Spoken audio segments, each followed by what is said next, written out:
Isn't that a gorgeous, gorgeous view? Hello, everybody. Welcome in. Probably my favourite and most anticipated stream, I think, being back, and we're in the Gulfstream 550 by AKD Studios, Polish developer. I have said it before, say it again.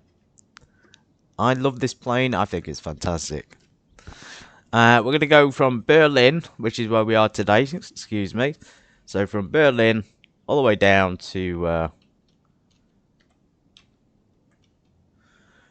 Poland, and we're going from Berlin, which I've flown to from before, and to a brand new place called EPSY. Now it has a double-barreled name, which is why it looks like we may be going to 3 locations today, but we're not. We're going to be going to 2, and we're out here in the NetJets Livery, as you can see. It does look absolutely stunning in the game. The sun on it, those lines, those fine lines, that shape as well. They really captured the essence of corporate flying. We're going to do an external inspection, then we'll get inside the cockpit and do the internal pre-flights. We are parked in an official Bombardier space at Berlin. They've got their own hangar, so we've taken their space. As you can see, the hangar is there. It is big enough for it. So yeah, we're going to be flying NetJets today. NetJets is actually a European corporate charter thing, and they have the livery on here, which I think is fantastic. The aircraft also does come with multiple liveries, but they're not in the actual download, so you will have to get them via, I think it's a Dropbox or something like that. Some other external links with some more liveries. So what we're going to do, we're going to get these cleared out.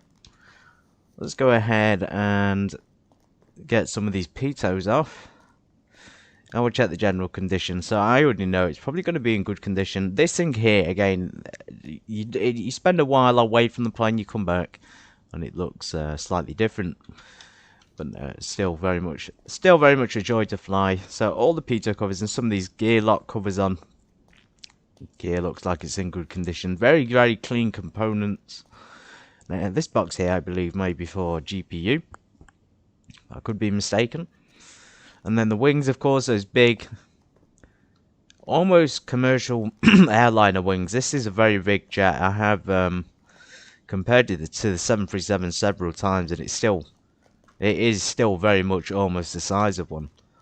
It is very, very high up as well. You notice that the gear here is several feet off the ground. I suspect when they designed it, they knew that it was. They designed it high because they knew it was going to be a high angle of attack on approach, which it generally is a high angle on approach. And they also didn't want them to damage their planes. Save people a little bit of money because they're spending like $30 or $40 million on them, aren't they? Well, we're going to be flying it today, so we'll get inside. I don't know if the gust lock is on still. I don't think it will be. No, the gust lock is not on, but you can put that on to prevent control surfaces from moving. The Gulfstream also has special things in the back of it, so you can get inside to the back and connect the battery. You can't actually do it on this particular model. I'm just talking about the real plane. So, look at this. Isn't this absolutely gorgeous? I don't know who we're taking today. I don't know how many people. All I know is we're here to have a semi-professional flight. Grantham Corporate now has Caviar on board. So just check the cabin. So it still looks as gorgeous as it did before. But yeah, we now serve Caviar. We've now upgraded to a more luxurious trip things. No magazines in flight yet. We still got the Caviar and champagnes on board, which is good. Expensive as well. I should just invest in a farm. Right, let's get in the cockpit. This is a bit of a beast to fly, and I was going to make a video on it. I probably will do soon. Still make a video of it about the fact that I love the plane. I think it's fantastic for a developer's first time. Absolutely great job.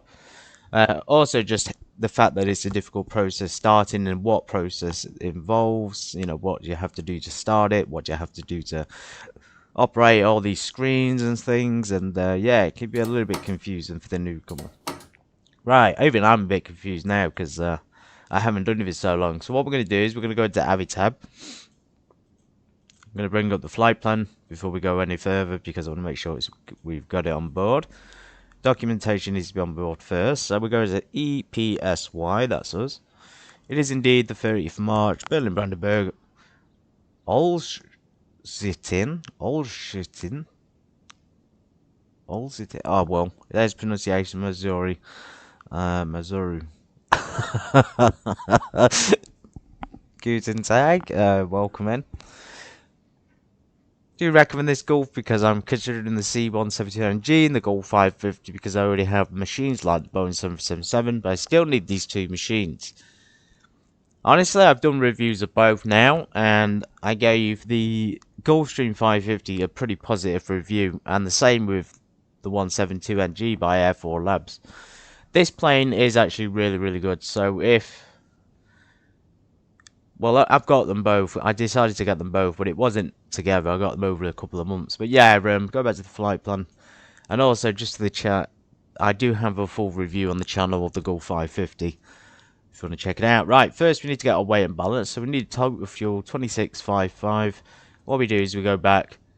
In fact, what we're going to do is check the passengers as well. And the cargo. We could do with writing it down on perhaps a notepad. Something to be a little bit handy. I might as well write it in my notes. So you can see there, estimated time is 2 o'clock out. We are over scheduled today just a little bit because the time in the United Kingdom has now gone 1 hour forward, which means I thought it was 12:30, but it was 1:30. Anyway. And then, as you can see there, on time, 3:10, so it's only going to be about an hour's flight. We have 18 people on board. Wow. I don't even think the plane carries 18 people. How has Simheaven come up with that number? That's insane. Unless it does carry that. I think, is it 23 people? I know it's a lot. Anyway, 25, we need 500 on the baggage. So this will be in kg. I hope it's in kg in the aircraft. It should be. And it goes 26. Now the plane will burn a lot of fuel, so trip fuel 1,000. If I was going to plan this out, I'd probably take more contingency fuel, and I'd probably take more alternate fuel as well, and I'd take the minimum reserve. So I can't really distinguish what the reserves would be on here unless I'm missing it. So takeoff fuel, taxi fuels. You got alternate and fin. I think that is fin res is the reserves. I don't know what the fin means. Maybe like the legal requirement, but yeah, that'll probably be it. It's just not very much. Hard to believe it's 45 minutes worth of fuel there. I don't think it will be, but we'll take it to be that much. So 2655. Back to the menu. Now we can go into ground. So check out the cabin. It is bright as day here in Berlin. If we check on the map, we have got, as usual, more traffic here. So because it's bright in the cabin, we're not going to turn the lights on. There's no chocks on board, which should actually be on automatically. I didn't realise that. Maybe I forgot to put them on last time, but yeah. 92655. We've got 9,500. You know, let's go ahead and get some of this other ground equipment on. The baggage will be 500. So 500 is a heck of a lot. I mean, for a private jet, I'm probably going to reduce that actually to about 500 for 18 people. Just seems a bit too excessive. If everybody's got 10 kg on board, they've only got 180, haven't they? So I don't know. We'll round it up to 210. Even that's a little bit too high, I think, rather than a silly 500 kg, which seems well out of the ballpark for the Gulfstream. Anyway, we're going to take our time and not rush.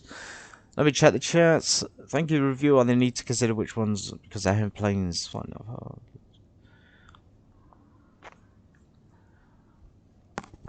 Have one at VFR at all, and default planes are what they are. Additional fuel to do another approach. Yeah, like I say, check out the Gulfstream review on the channel. I think the Gulfstream review is good because it points out a lot of the positives and the negatives. I just realised there's 2 people in chat. Welcome into William. Thank you, Will.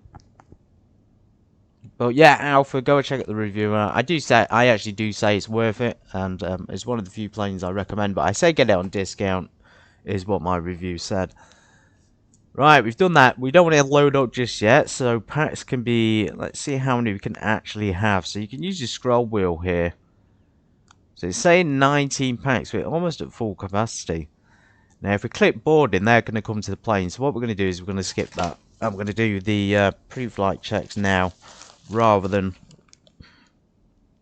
when they're on board, because it's just not very professional, is it? So that's what we do. We prepare the plane, and we get it ready. We do need to get the checklist up. Circuit break zone, emergency power check. I wonder if there's a way to bring that up. So perhaps use that. No, I can't use that. Let's just do what I remember anyway. Main battery's coming on. That's pretty quick. We probably want ground power.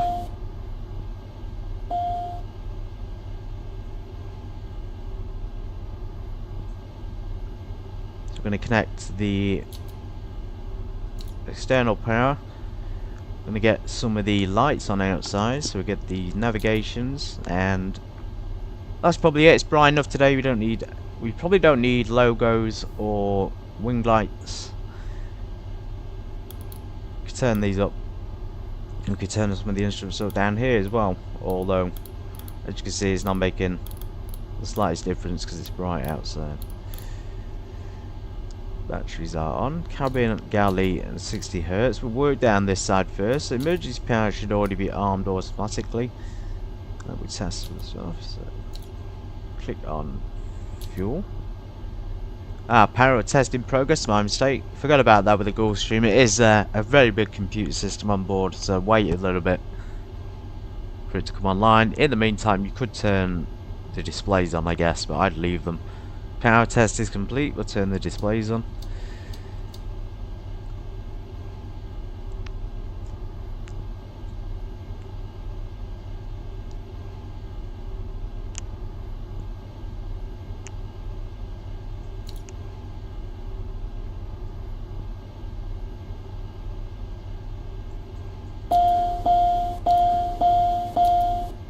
There's the enunciation panel. Line it up. Not too many buttons or switches in this to actually illuminate. We've got to see through all this darkness here to inhibit, because there's no illumination coming up. Right, not bad. Passage oxygen test, engine test. So there it says Mon pre-sex. There's just a lot of things here you just wouldn't find on regular jets. It's extremely advanced. The enunciations aren't illuminating. Again, we need to turn them up somehow. So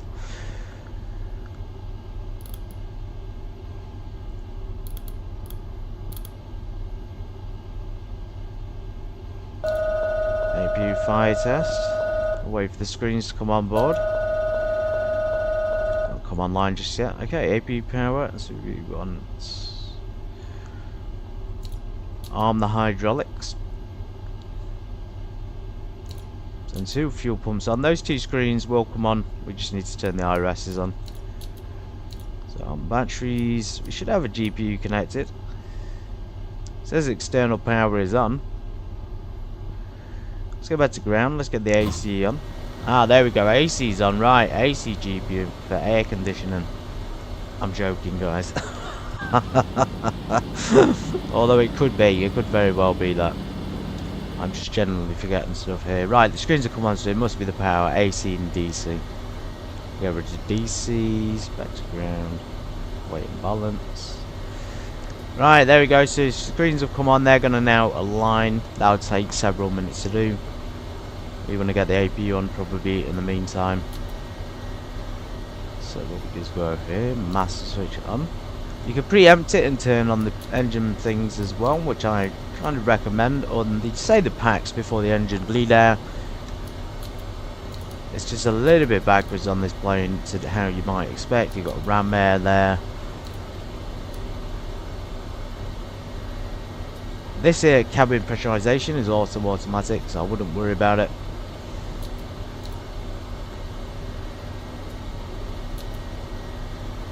Windshield heat can come on.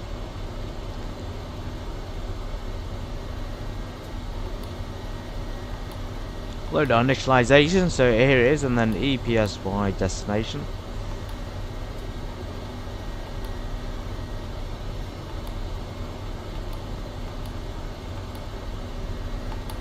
And the flight plan is downloaded, so I'll bring it up. We can bring it up in this window rather than the one. It's a little bit easier. Okay, look at this. We've got a complicated departure here. Running the Niven 1 Whiskey departure.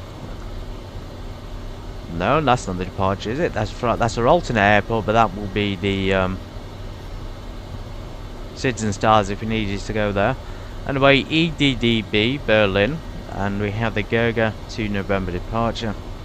So we're going to do this exactly as it tells us, because the Gulfstream's FMC is not exactly straightforward either. If you miss a step, it will it will tell you you can't do anything else basically.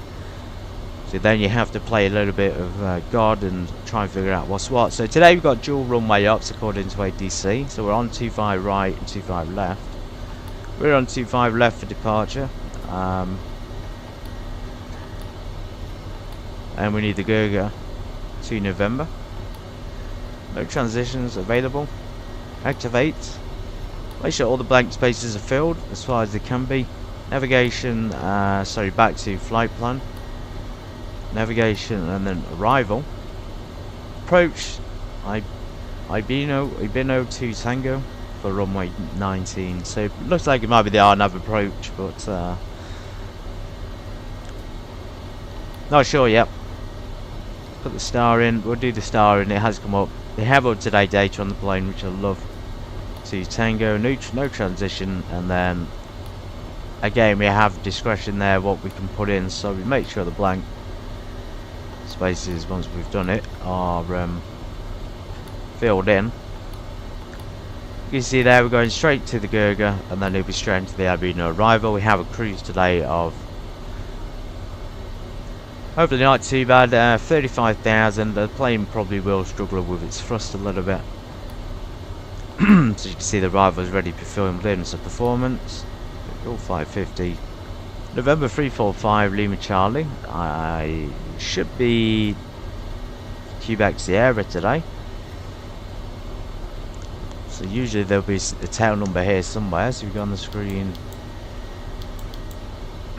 here and click off of it. Oh right, pot down as well. Anyway, it will say we are in, as you can see outside, 528 Quebec Sierra.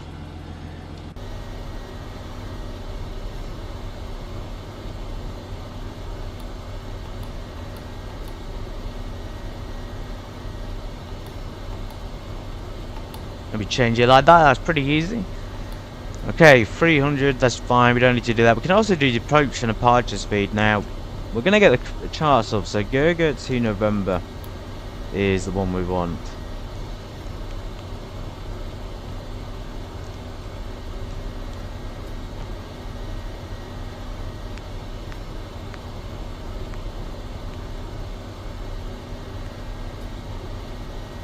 We got the 4 November, which means, again, we might have out-to-date information. I thought it was up to date.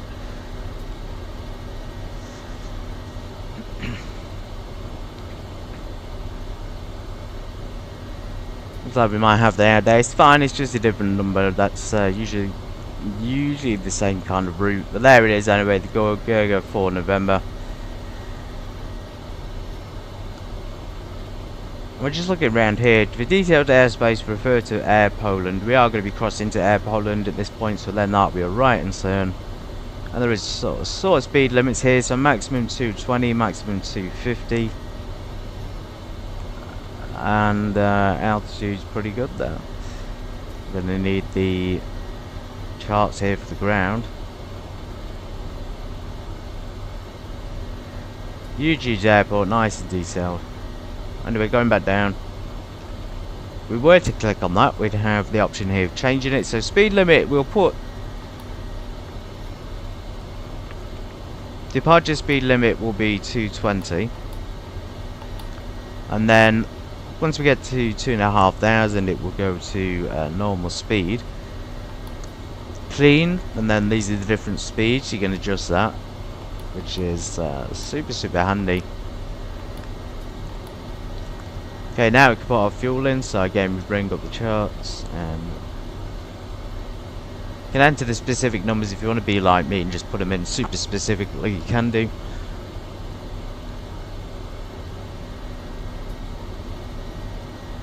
Step increment we'll leave blank. Fuel reserve 3,500. Well, trip fuel we only need 1,100, so we've got about 1,500 on board. Not rounding it up or down today, I'm just going to put it as it is. So fuel reserves about 1,500. Takeoff landing fuel. So takeoff fuel 2,400. Slash landing fuel. That's interesting. So we'll put 24. That can't be right, can it? Seems well too much. Yeah, I didn't think it was. Anyway, carry on. So transition, we're going up to 35,000. Initial cruise altitude. There is no step climb that I can see, and if you go onto the chart, it should give you the transition altitude. It should. I don't think I've seen it here before though, and usually can get it off. Well, it will say on the charts what the transition are, but airport. So you might have it up here, for example, and it might say, you know, 050, 060, etc, etc. I'll be honest, I don't want to mess around looking for charts stuff all day, but we could do if we needed to. So now we're going to put some cruise winds in. We do actually need this information down here. Let's just get the QNH actually while we're on it. So 1010, 1010.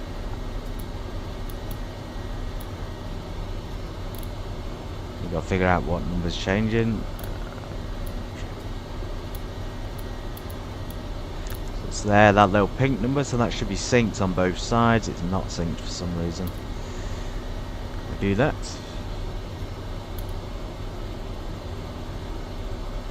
Ah, that's interesting. So when I switch to 1010 on there, it goes to 1011 on there. Peculiar, isn't it? Back to the page we need for cruise winds. So here we have top of climb, and then we can look at different waypoints and what it will be there. So 35,000, it's 27074. And we put slash 274 at 13. That's not bad actually. You usually get speeds of up to 60, 70 knots sometimes, but that's calm. And then minus 44. So you can see there's no cruise temperature to put in, it just says ISA deviation. Of course we don't actually have that, we just have the cruise winds. Transition, so we'll get that off X-Wing 12 from that. Saves a lot of hassling. 5,000 feet, which is what I said. That seems to be a very common one just across Europe and UK in general. We've got cargo, so we need 210. We can cross check that over here on our fuel and balance, so you have 210 on board. Now we know we've done it correctly because it's come up with the cargo amount. If you've missed a step by this point, you will probably not be able to put pax amount or cargo amount in, and you'll likely have to spend loads of time going back, so really do take your time. People have said to me before they found my tutorial useful and the review, because it explains things like this and it shows you what you should do and shouldn't do, and if you might have missed something, you know, what have you missed and how to remedy it. So we have, keep checking my information because it's sometimes not too easy to remember these things, especially if you're flying different routes all day. So we have 18 people on board. That still blows my mind. Used to carry like 5 or 6 passenger weight, and then gross weight there probably in the kilos as well. It is in kilos, thank God. We'll initialize, and that is it. We go back to performance. Okay, so now it might be a case I've missed something and done it a little bit wrong because I've not done it before, not done it for a while. Excuse me.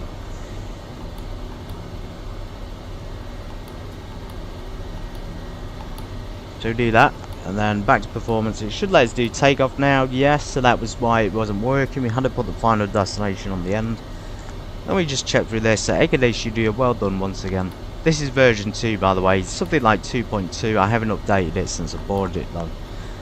25 left, you got an outside air temperature which should come up on the things here. So it's saying 14 outside. So this information here does need to be changed. I've seen a lot of people not bothered with changing this kind of info, but we can do that. So if you get the wind from the departure airport,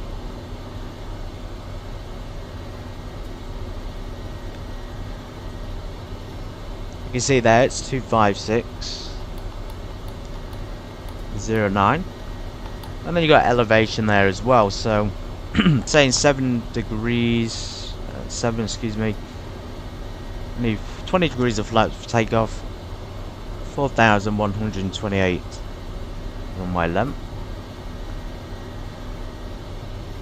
This part is now filled in, so we could select length there and put the length in. We could put the threshold in. I haven't tried this before, but let's try it. That won't be the actual length of the runway, by the way. That'll be the. That's obviously the. That's something else.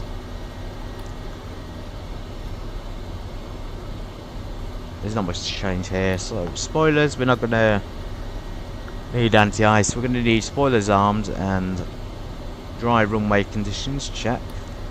Enabled BTMS, and we want rated EPR here for takeoff. 20 degrees of flaps. And this will give us our speed. So if we get the charts closed, we have 115 and 115.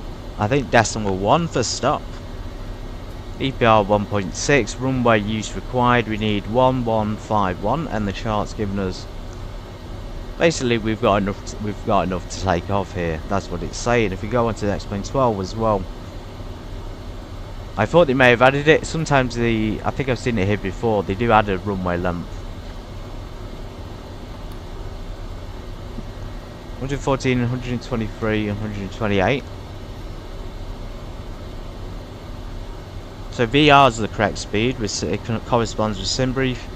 V2, so the V1 and V2 are just off a little bit, but that's expected, to be fair. So now what we can do is go down here and enter this sort of complicated data in for reference speed. So we want flight reference. As you can see there, VREF is actually coming up automatically, so that will be VR or V2 plus, you know, a couple of knots. We can change it, but obviously it's done it automatically, so there's no need to. That's really handy. Saves a lot of time. We can set the minimums though when the radio altimeter and things. Remember how to do it. An auto speed, if you click that, that will mean that when you select the auto throttle on, it will control the speed for you. So I highly recommend it. Only do it about 1,000 feet though, otherwise you're going to have issues.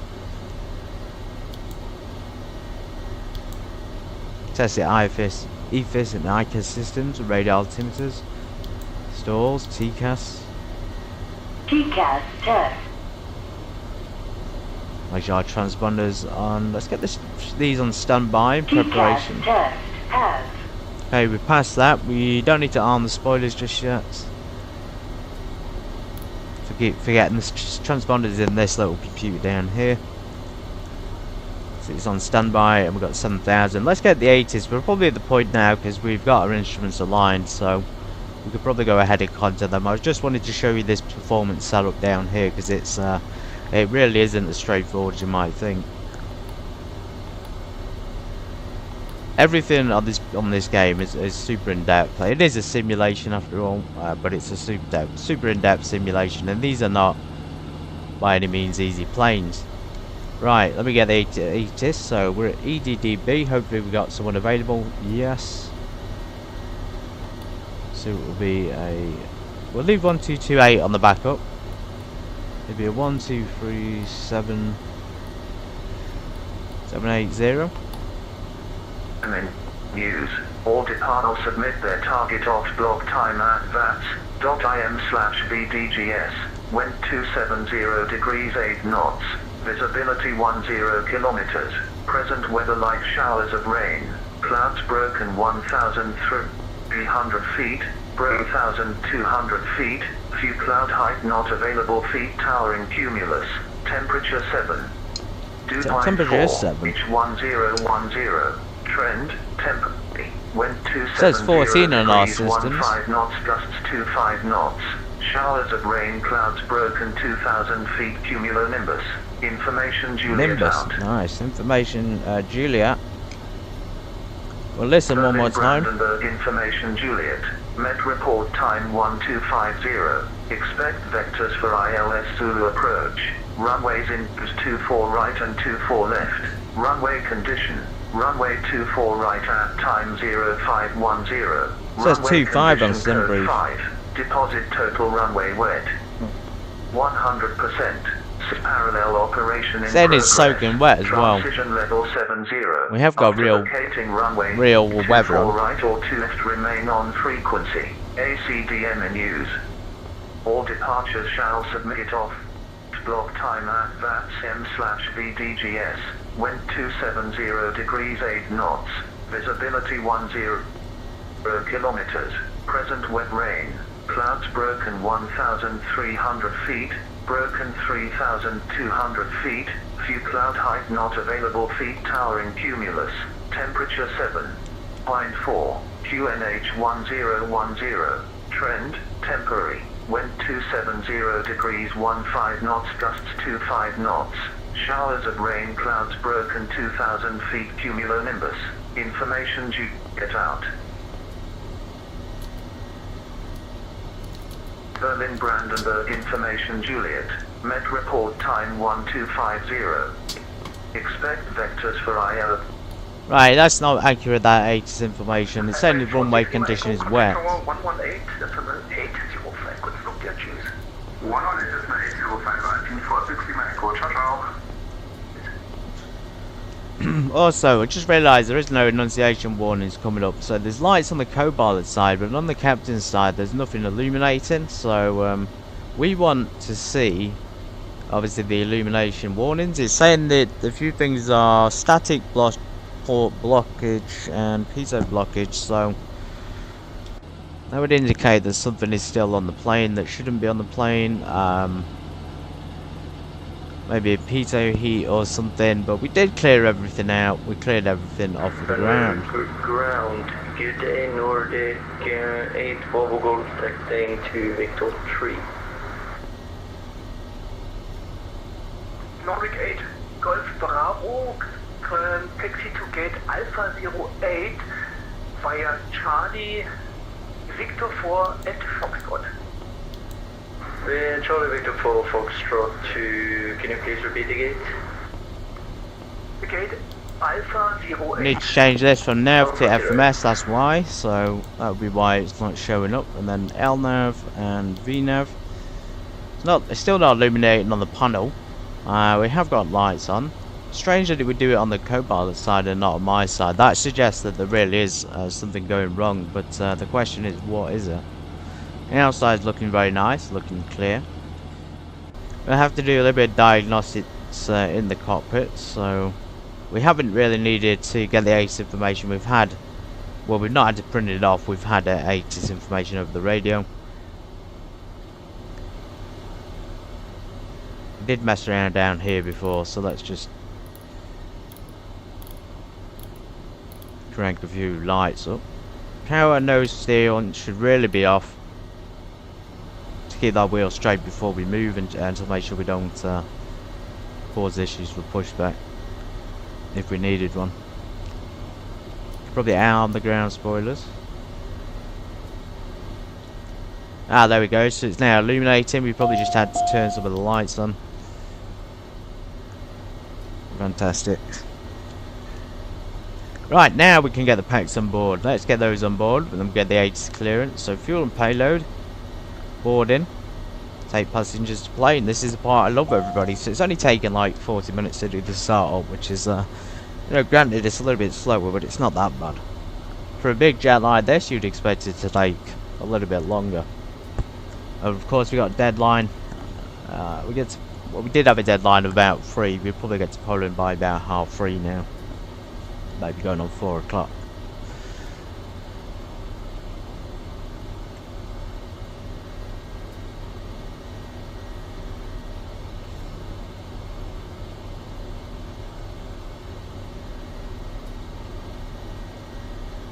Okay, we got ground available. Looks like we got a tower as well. Berlin ground, November 528 Quebec Sierra. Information Juliet, parts of Bombardier Business Services, requesting IFR clearance. November 528 Quebec Sierra. Berlin April, good day. information, Juliet, lead to Echo Papa Sierra India via the Big Pro 1 Alpha departure out of runway 24 right, climb to altitude 5,000 feet, squawk 1,000.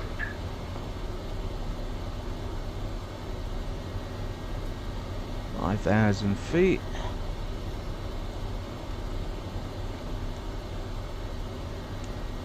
Clear to EPSY via the Yoke to November departure, runway 24 right, climb 5,000 feet, squawk 1,000, November 528 Quebec Sierra. November 528 Quebec Sierra, feedback is correct. For startup and taxi clearance, contact tower 118.805. Bye bye. Contacting tower 118.805. Goodbye. 560. Hi Sierra. Very, very mumbly over the radio today. Sorry everybody. We'll contact them. We'll squawk 1,000. We're gonna put it into TA mode. 7 Alpha Yankee. Push startup and push back the approved phase.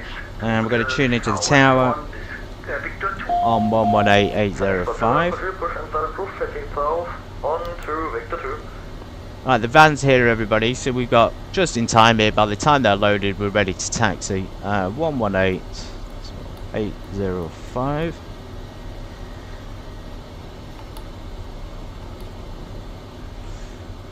We'll wait for them to get on board. So as you can see, they're loaded up very, very quick on corporate charters. That's the thing about corporate, they get on board quick, whereas commercial aviation, I'm talking about airliners, are really, really slow. It's like people don't want to go on board. We have to check the controls as well when they get on. So the spoilers are armed. They probably shouldn't be armed when we're on the ground like this. Before we go, we do need to check the brakes at the same time, but again, we'll check that when we're in the taxi. Right, we get the AP on board. So the AP has been on standby for this whole time. We'll start it. Yeah, you probably don't need anti-ice until we get to cruise. We've got the beacon lights on. We'll get the taxi lights on in a minute. Cabin window heat can come on, and we could probably set the pitot heat's on prior to takeoff.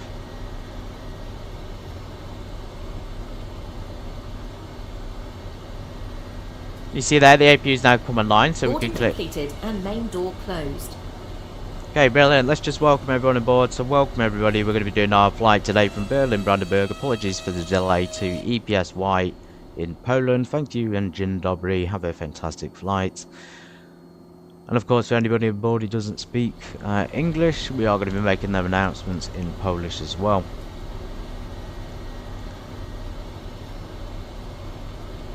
Szanowni Państwo, w imieniu kapitana oraz całej załogi serdecznie witamy na pokładzie samolotu AKD Studio. I think it said 24 right as well. We've got 25 left programmed in, so we need to change that.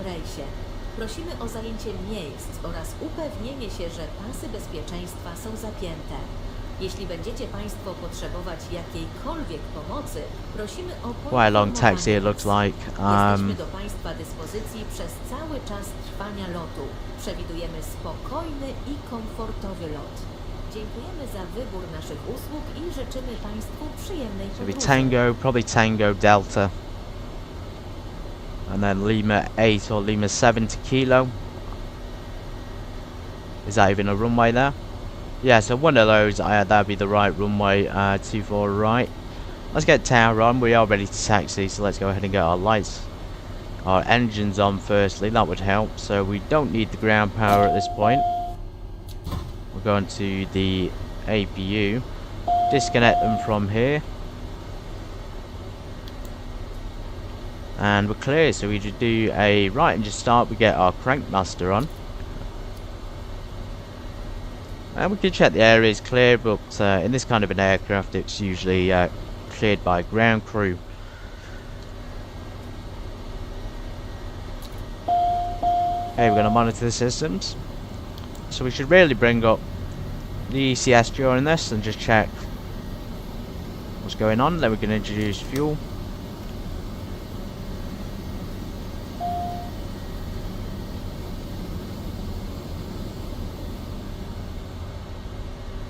As long as you have enough hydraulics pressure and you have enough pressure in the ECS, you're going to be able to start those engines from the APU. Yeah, looks like we've got a right engine start. We'll wait for that to go off. Once it's gone off, we'll be clear, so we'll be clear to depart and taxi. So it's gone off, we can go for a left engine. Left engine spooled up. It's a little bit different here to the regular N1 and N2 you get in an airliner.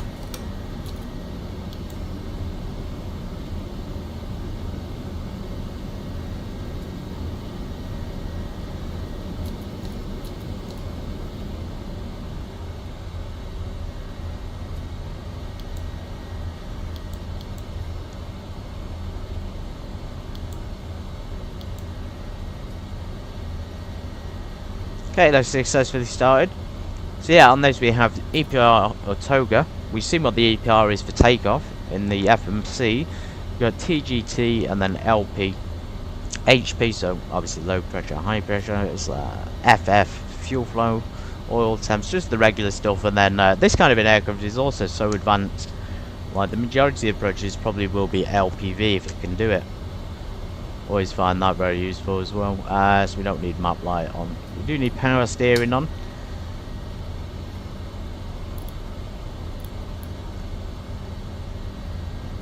I think that's it. So you see, I've also changed the... I didn't realise that was persistent, but it has in fact changed the flight director there, which is something that I'd like. So anyway, ailerons check, elevators and rudder.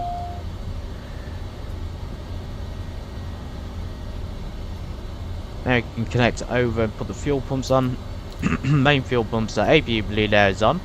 Packs are on. APU bleed air is off. APU off. Victor 2 and Mike 7. Victor 2 and Mike 7. Flight for 7 altitude.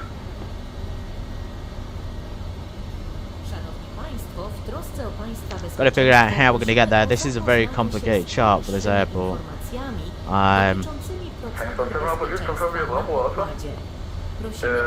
2 and Mike 7. Also einfach nur geradeaus. Nee, jetzt wieder rechts rum, nicht da einfach abholen, bitte. Just in the safety demonstration, then we'll get taxi. And I have to write this down. It's gonna be a long route.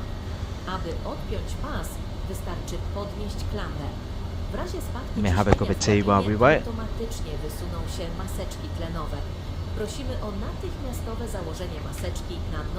Who knows, when we get there we might go to Jabka or something.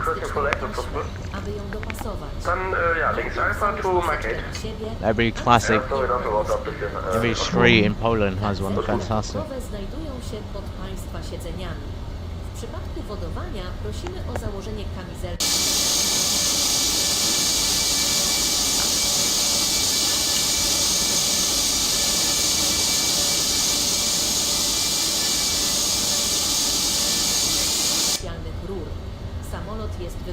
I love it. I absolutely love it. I really do. 5-star aircraft.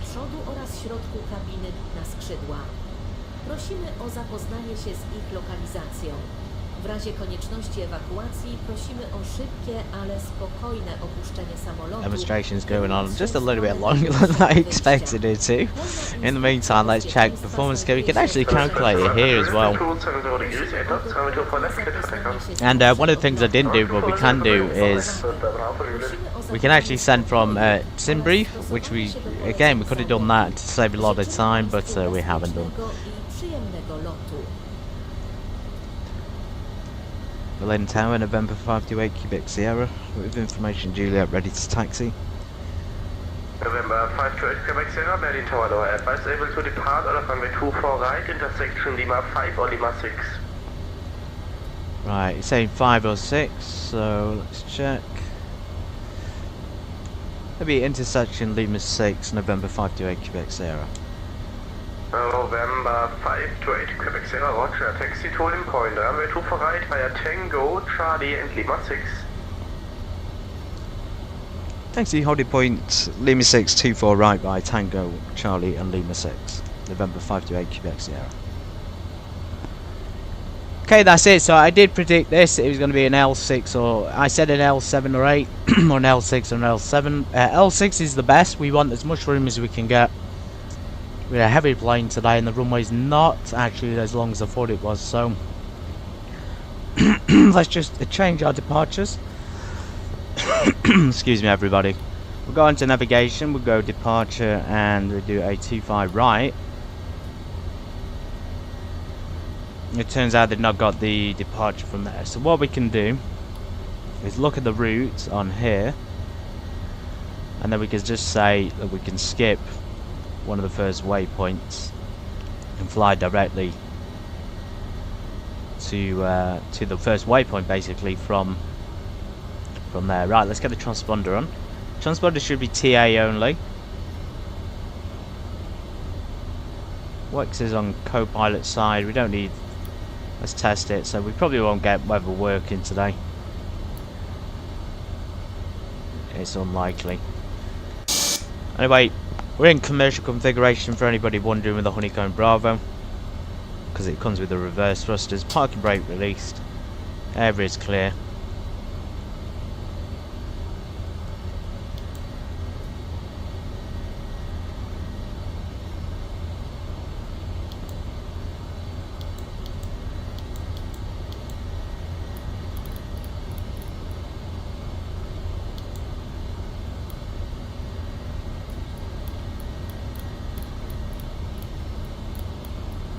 Trying to set the minimums for takeoff, so about 1,000 feet. And we'll leave it there.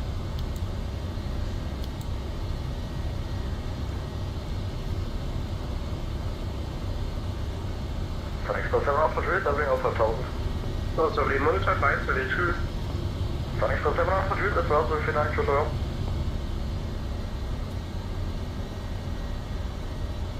Okay, that's Tango. So Tango via Charlie Lima 6.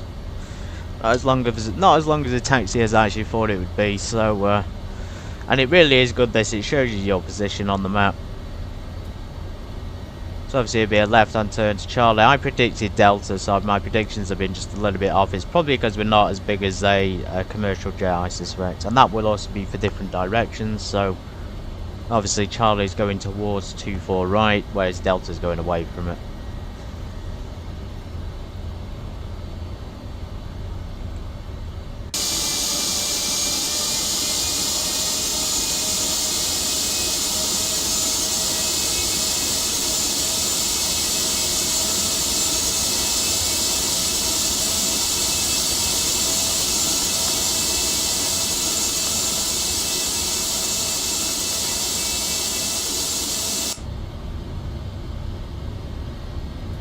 I set our heading, so we set 2-4, and you can probably set the course. The course is probably pre-selected. I've seen it did before, so yeah, we can't change it. We've got TCAS alerts coming up, which is nice for ground movement.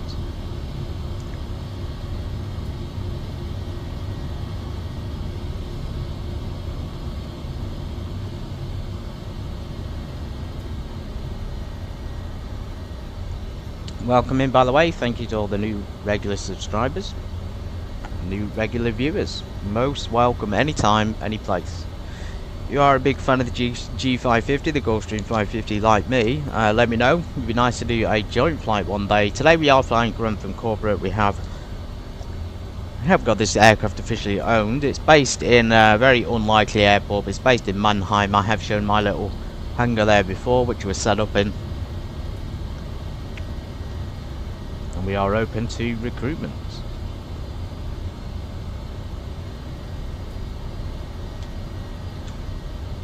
Looks like it's just me and this other gentleman or lady there waiting. There's tons of traffic has disappeared in the meantime.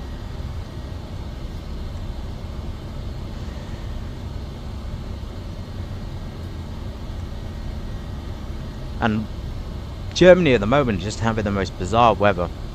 It's all scattered and all broken all the way around. Right, we've not gone past Charlie, have we? Pretty sure this is Charlie here.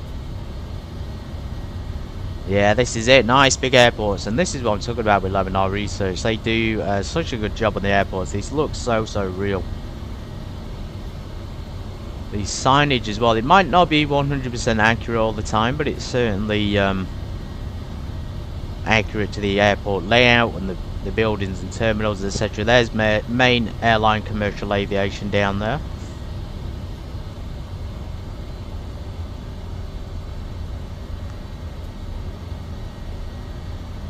do the brake check. Brakes are good. Yeah, so since the optimization, I have noticed an improvement. Germany was one of the big no-go zones because there would always be constant lag here. There's a little bit of lag here now, but we're at least getting, you know, a decent frame rate. It has dropped to 40, but it's not burning out the CPU or GPU still.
Okay, I do remember the speed limits. We've got 220 on for departure for the speed limit, and then it'll be 250 after that. I didn't see any altitude restrictions. He did say, well, he said 5,000 feet. I didn't see it on the chart.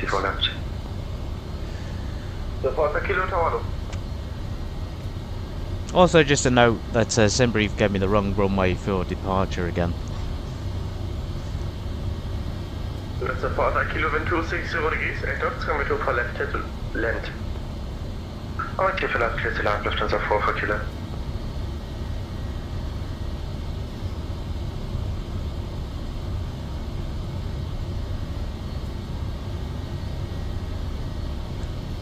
Oh, the point Lima 6 is coming up, and then he'll probably give us permission just to depart straight from there. That'll give us time to do the pre-departure checklist, so we'll be doing a 20 degrees of flaps, which is takeoff and approach configuration.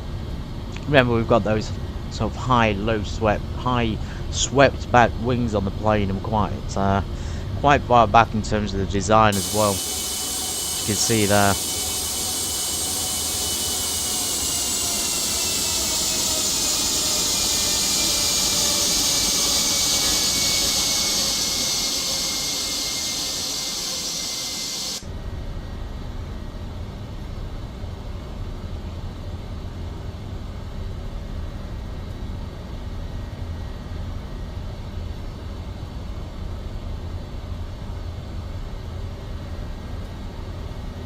There's Lima 5.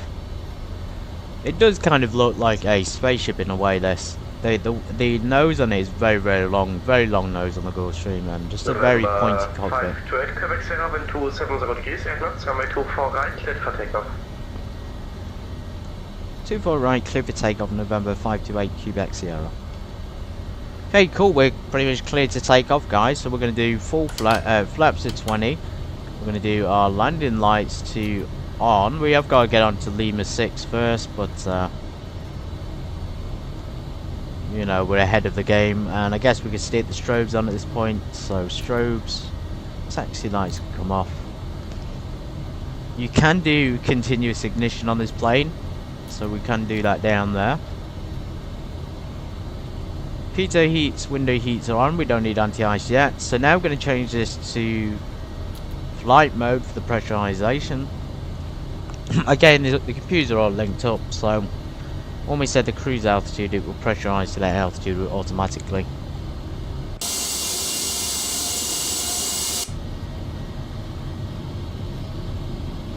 We haven't changed departure runway yet. I was just looking at it down there. If we activate it, it might mess up the flight routes. The plan is just to take off and hand fly it, basically to the first waypoint. Okay, we're clear. Takeoff, which means the runway is ours. Let's go down Lima 6.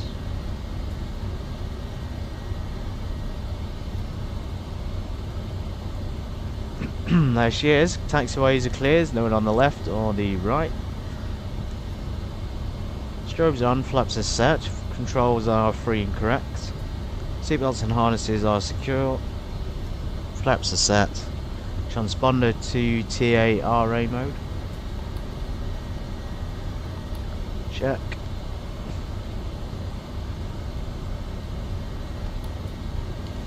Transponder is set. We're off the taxiway a little bit here. When we get on the runway, guys, we're going to do a automatic thrust takeoff. So we're going to switch this to automatic. I'm going to let it power us up.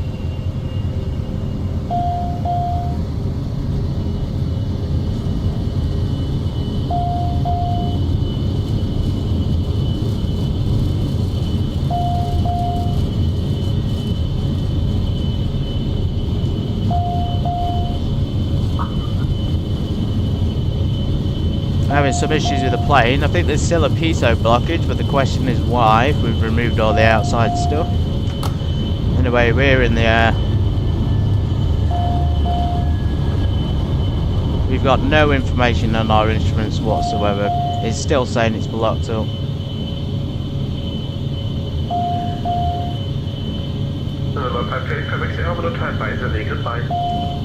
Over to advisory, take care, 528 Quebec Sierra.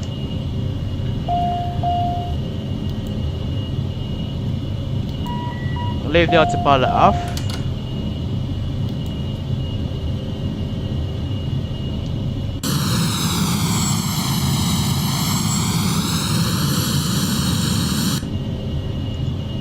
We'll switch to advisory. 2.8. Yeah, so we did remove everything. We go back here to ground. There is absolutely nothing on. It's saying there's pitot covers on the captain. Now that wasn't correct, so we had in fact removed everything. Either way, we're in the air. We'll let the aircraft take control of itself. It may pitch down or it may pitch up. Let's go for a flight level change. We'll set the altitude to cruise altitude, 35,000 feet. A little bit of a bumpy departure there. Flap should be up. So you can see that the checklist has come up. Oh, it's come up for the descent checklist, but it should be the after takeoff checklist. Aircraft does not fly in the departure as expected. Let's take control. Let's get the ground spoilers off. Get the landing lights off. Oh yeah, this has been definitely a wrong kind of departure today.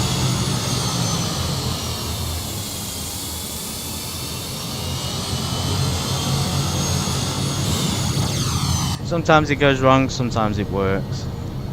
Got two contradictory lines here as well, so we should be climbing now to flight level 350, but it wants to bank to the left hand side. So what we're going to do is go direct to the first waypoint. See if we're going to handle it.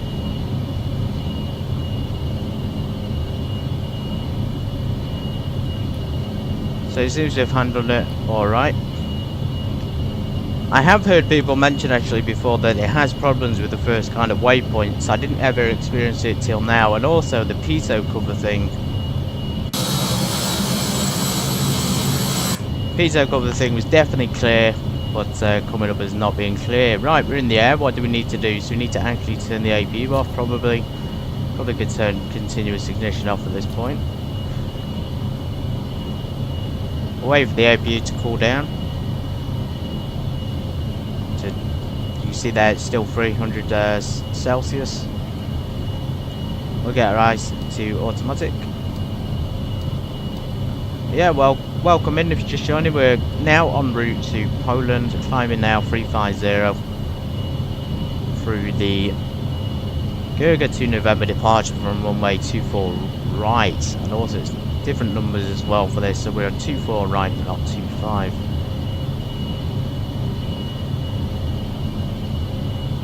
Szanowni Państwo, kapitan wyłączył sygnalizację zapiąć pasy. Mogą Państwo teraz swobodnie rozpiąć pasy bezpieczeństwa, jednak dla własnego komfortu i bezpieczeństwa zalecamy pozostawienie ich zapiętych podczas całego lotu. Jeśli potrzebują Państwo jakiejkolwiek pomocy lub mają specjalne życzenia, prosimy o poinformowanie. So you can go on here, you can go on to Nasza załoga jest do Państwa dyspozycji. climb checklist, so gear is up, flaps, guidance panel, we need to set standard pressure, so do that on there. 1013 should be synced across both, yes it is. Climb power is automatic, ground spoilers off, cabin pressure control, so we can check up here. We did put it onto flight mode and it is pressurising there to the appropriate one. The differential there is quite high because we've put it on a little bit late. Oh wow, look at this, stunning departure from Berlin Airport. Absolutely love it. Absolutely love it. Yeah, so cabin rate is climbing, it's in the green, it's not too excessive. Exterior lights, so we don't need landing lights, we've already turned them off. We never needed the like logos or anything like that. Seatbelts are no smoking, we haven't even bothered with them because it's been a while since I've been in a plane, so there's a little bit of things I'm forgetting, like the seatbelt signs, but we don't generally need them on corporate flight like this.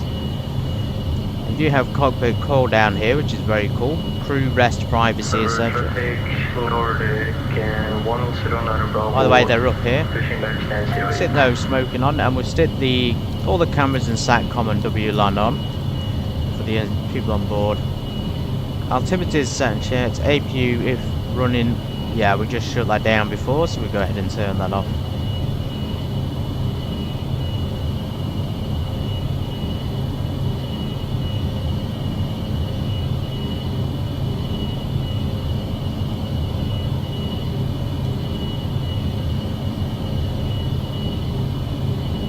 Why would I got the oxygen mask on? I wonder if that's by default, or maybe I pressed it by accident.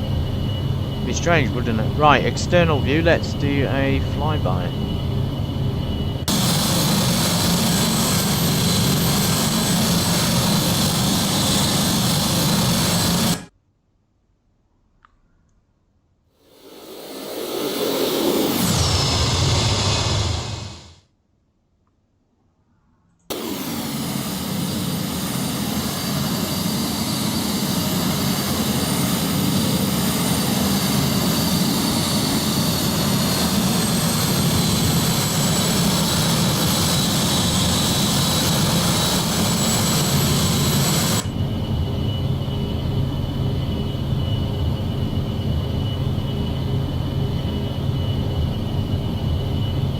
Okay, doors are good.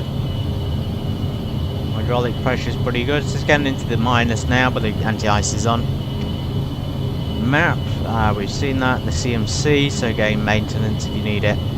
ECS is good, so as you can see there, it's got still very, very hot air though going into the cabin, which needs to be cooled down to 22. We can adjust that up here. I do remember where this is. So temperature control is up there. We're going to change it to 20 degrees for the cockpit and the forward cabin, and the aft can stay in 22, and that'll just help create a little bit of a differential, push it round. So you can see there the rate and the things of the altitude of the cabin. This is very useful. Flight controls and summary. So summary is an overview of all your systems, the main 4 systems on the plane. We have basically the same on the Gulfstream as it would be on an airliner, which is very cool. Hydraulics, electrics or avionics, fuel, air conditioning. Right, AC power is good. Let's find the map again. Now we're getting up to 20,000 feet. We're going to do a half bank on, hope it can follow the route still.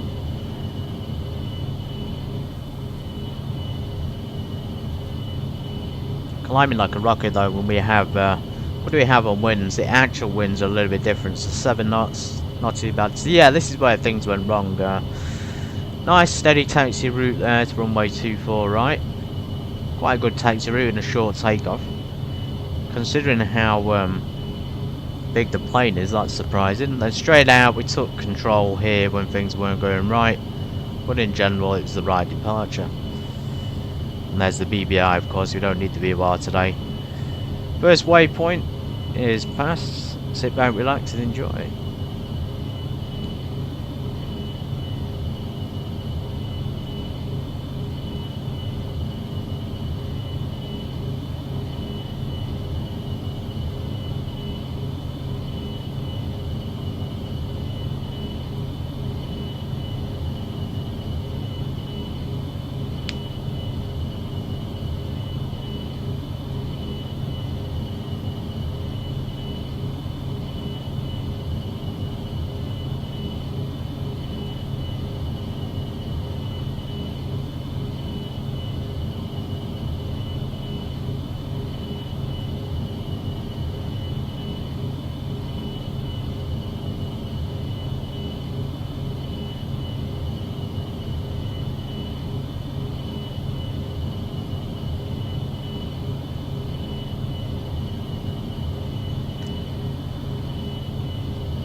Your dampers on, there's no weather radar at the moment. Even the test function is not working, so radar, no. And the half bank as well is still pretty close to 20 degrees. It's insane. Yeah, I'm gonna go watch watch the stream from the beginning again. We definitely removed those piezo covers. 100%.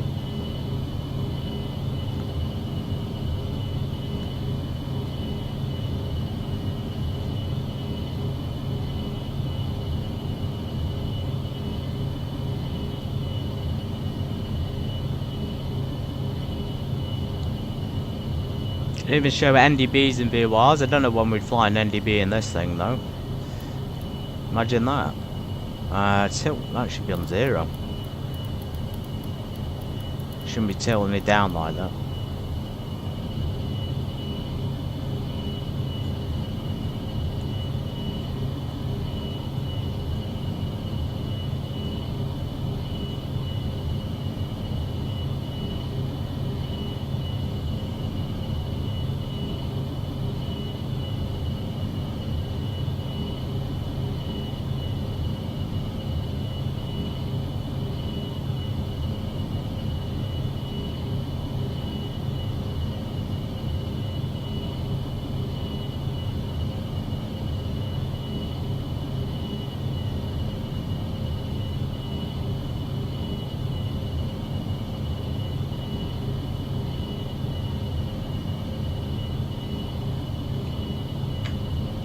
Okay, 330, 350 is coming up. We should have more power than this. Just slowing down a bit. We're going to do an announcement. So we are. There's no cruise in this. That'll be fine. Avi tab. Let's go check. So we got the EPSY is the airport. Ibino 2 Tango. So we need the Ibino 2 Tango. The airport. So EPSY is the airport. We have no weather information there, so possibly quite a small runway. They have got an ILS, so that again, if an airport has an ILS, it usually means it's big enough to handle commercial traffic. You can see there the runway length, so 8,000 feet. We've got more than enough. 400 feet in the air. Let's go for the arrivals. So arrivals, we are looking for the RMP-19. And the Ibino 3 Tango, so again just slightly outdated information, but that is very, very basic airport procedures. Poland's charts and Germany's, Poland's in particular, seems to be very easy to understand, which is good. And then we got 110.105, so usually we tune these things in automatically. So we'll come down, we'll have, let's just do our cruise checklist first. So power sets, pressurization, panel sweeps, we'll go from left to right. Everything is where it needs to be. Again, double check the pressurization. So we have standard pressure sets, pretty much pressurized. So 349, 6,500 and corresponds to that up there. All this is on this thing is on automatic, so I don't remember seeing that before. I do want to check for an update though. It's going to be interesting to see what they've done since I bought it. Again, checking all this, it looks good. Cockpit airflow and norm, you can have it on low as well. Fantastic. And yeah, that's it. The panel sweep is complete. And FMS fuel now. FMS fuel quantity is very, very useful.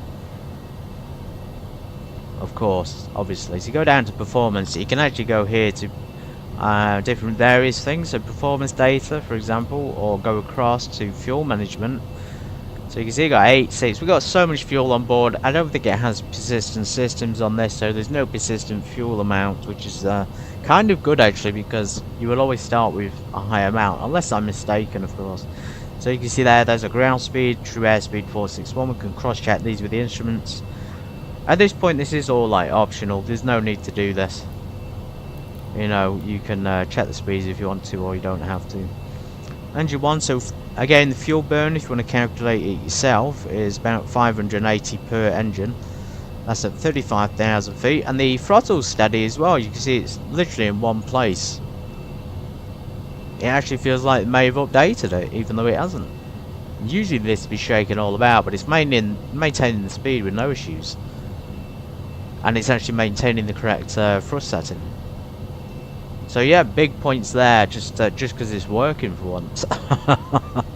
Usually it's all over. Yeah, so that's roughly how much we're burning per hour. So we add that up, we got what we got over 1,100 pounds there, or kg, 1,100 kg an hour. So 1,175. That's a lot of fuel. And you can check other things like performance data. We need to check our live arrival. We can do flight plan hold if we need to, or flight plan sum. I only done one hold up to now, guys, and that was in Edinburgh Airport. It was quite a lot of fun to do, and hopefully we'll get a chance in the future. Going back to the arrival then. So we need to be down by 10,000, and then 9,000, 6,000. And this is some other arrival procedure here. So that's the point returning to the runway, and then of course here's the airport. And that's where we transition from the arrival at 4,000 feet into the approach procedures. So if we go back, click approach, runway 219 is the ABCD, so suitable for every aircraft it seems. Yeah, so we come across and then we intercept the approach, and then we're on final approach pretty quick, about 4,000 feet. Barrow VNAV operation not authorised below 30. 3.5 degree glide slope. Excuse me, not glide slope, VPA thing there. Transition altitude 6,500. Very useful information. So they do have an LPV approach here. This is possibly why I selected it. LPV, again, this aircraft can do an LPV approach. A little bit more precise than an ILS, I think. Steep approach though, so 4,000 all the way down to the runway. Thanks to the Polish Air Navigation Services Agency for this. Very simple to reach. Oh, I love it. And then go around, probably be up to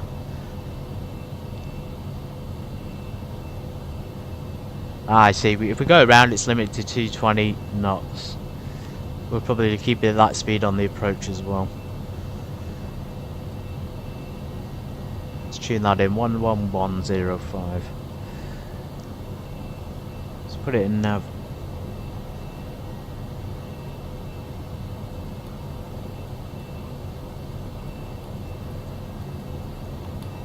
Nav 2.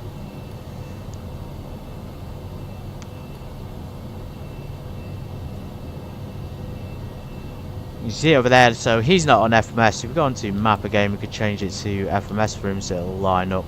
If we do navigation 2, for example, that will point towards the frequency we just put in. So it's not a quick switch of the button in this one. You have to mess around a little bit and get it to sort itself out.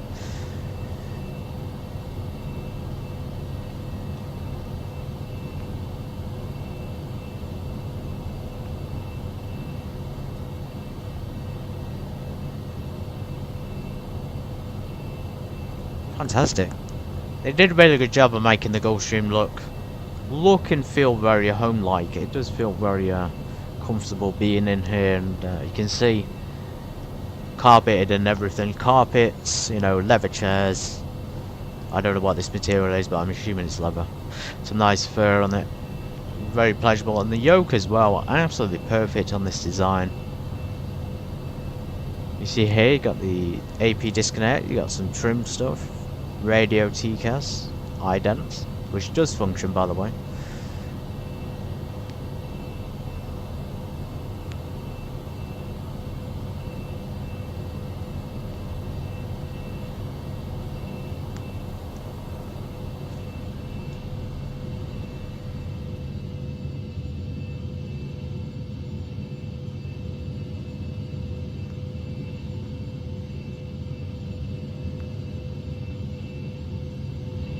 Let's crank some lights on. It's gone a tiny little bit dark in here, even for the cockpit as well.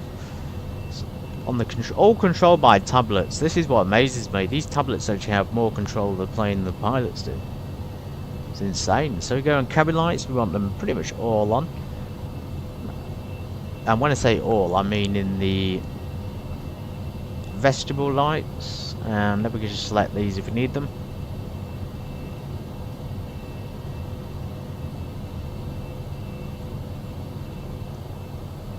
So you can see there, it's lit up a little bit.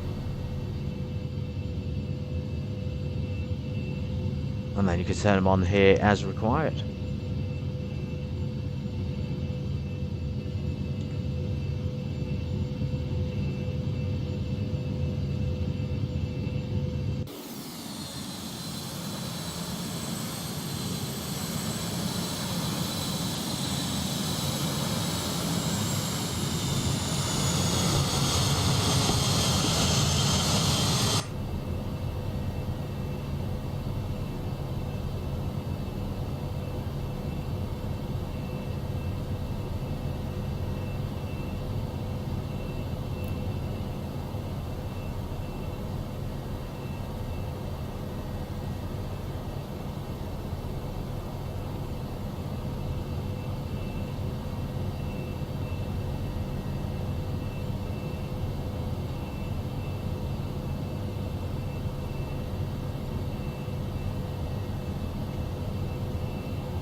Yeah, just looking back on the chat, everyone. When I was at the beginning, I obviously know what alternate fuel is and reserves, but it was the amount that it gave me that was really it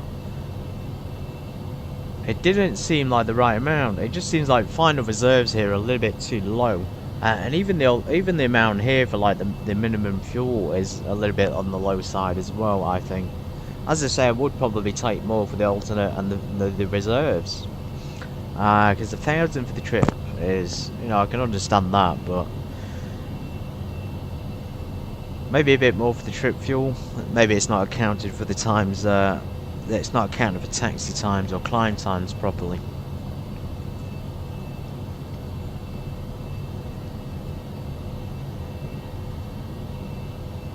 So what we're coming up to next, we have the Ibino arrival already. Looks like we've pretty much skipped all these, and let's check the FMC. Yeah, there's none of those waypoints in this flight plan.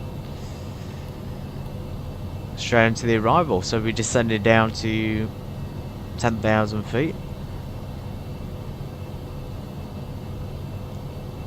which will be 202 at 27 knots.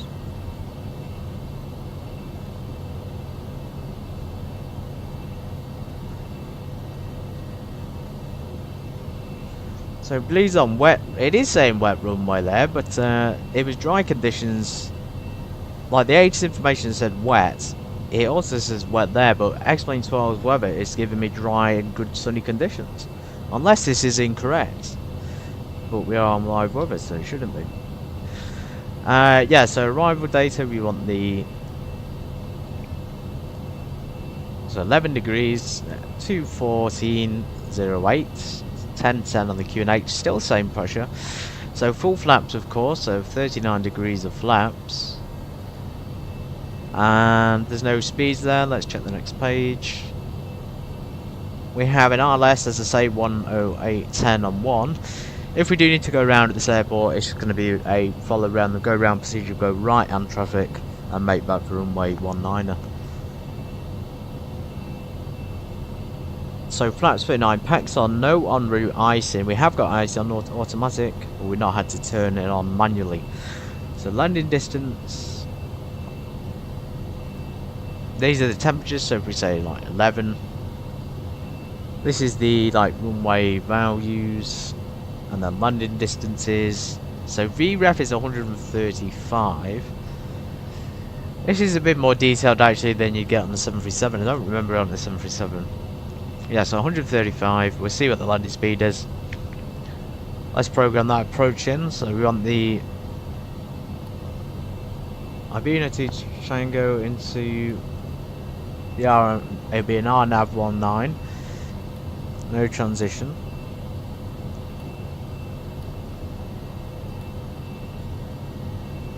Maybe we're coming up to the top of the descent.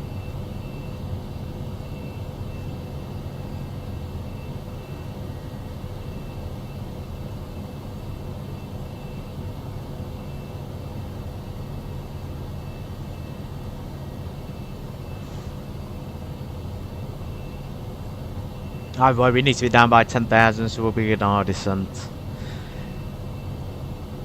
Szanowni Państwo, rozpoczęliśmy już zbliżanie do lotniska docelowego. Prosimy o powrót na swoje miejsca i zapięcie pasów bezpieczeństwa. Poprosimy również o wyłączenie wszelkich urządzeń elektronicznych oraz zabezpieczenie wszelkich luźnych przedmiotów. Dziękujemy za wybór. Straight down to 10,000. Mamy nadzieję, że podróż była dla Państwa komfortowa.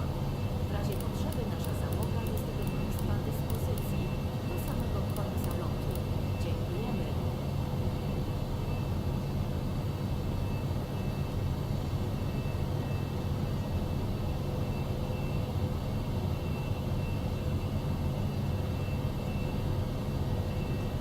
And we're not descending, so that might be because we're not at the top of descent yet. We want to be at flight level 100 by Bino, because we can't really go from 17 to 12 and put to 80 at flight level 0. There we go, there's the descent. So usually it is a little bit steep on this. You might want to use the vertical speed mode. So we've got a descent checklist. Fuel return is on automatic. That's up here. You see there? On off automatic. ATIS is 1010 and received. So we can go back on here and check the weather if we need to. Approach briefing complete. FMS is not set yet. We'll go ahead and set that down here. So we want performance and then landing data. Again, we're going to need the charts for this and the flight plan. This will give us the actual weather and things. So we'll go back. Oh, actually, one of the things we haven't used during this flight, which I usually do, is so flight plan, and then we type in the ICAO.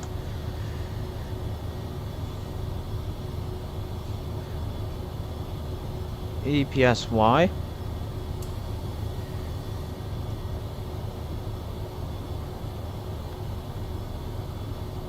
What's going on with the computer? Can't move around the cockpit.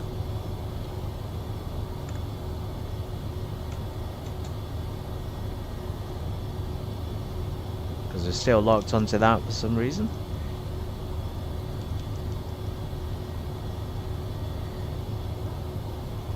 Still can't lock onto it. Get me out of there. Get me out of this thing, jeez. Oh my goodness, it's trapped me inside of the computer.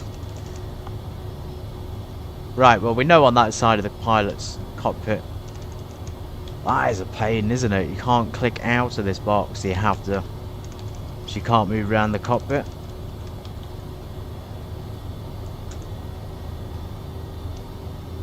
Ah, there we go. We're free now. We're free. Going back. So we printed off, I hope, the right METAR. EPSY, no METAR report received. So this is not very useful. It'd be handy if we had a ACE information. Let's check. So what we got? We got EPSY online, and we have absolutely nobody at our destination. So we'll continue down. Very steady descent. Pretty steady actually for this aircraft.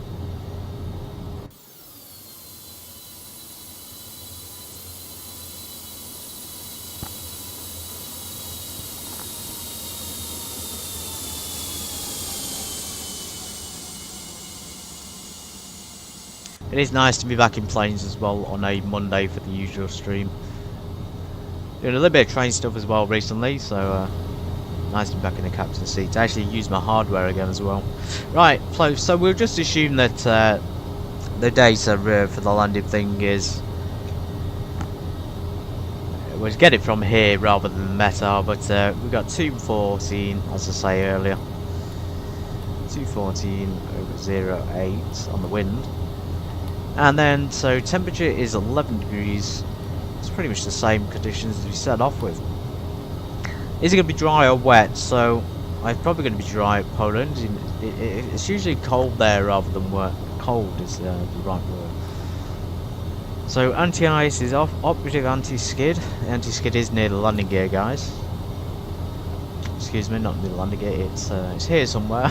Somewhere in the cockpit. Confirm. So landing weight is full flaps, about 133. We can go back up and check the flight reference. 133 to come in. We'll set barometrics to 200 feet.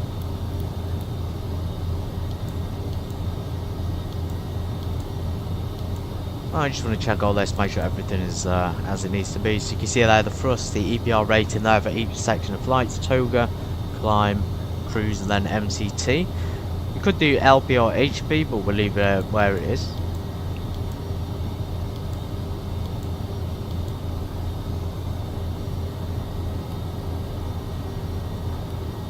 Okay, that's the flight speed checked in, so it now pop up on here for me.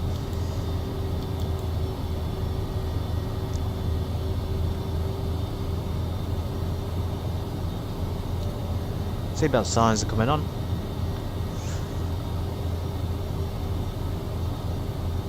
Hey, that just said, alright, yeah, I was going to say, will that import the metal? I can't quite remember. It may do. And then here, of course, you can do the landing performance page. Really, really useful. Just read it straight from the sim and it will just confirm it. It is a little bit different, so 130. Approach speed of 140, but quite a high speed to land today.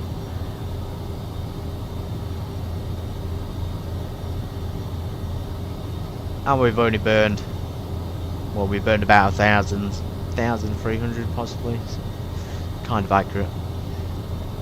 And again, we can just import from instant sim brief data if we needed to make it super accurate.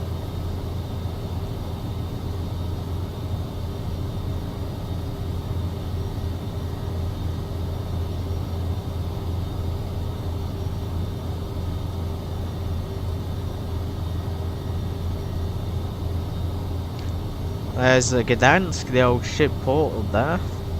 I have to fly there again one day, and this is the one we need over here.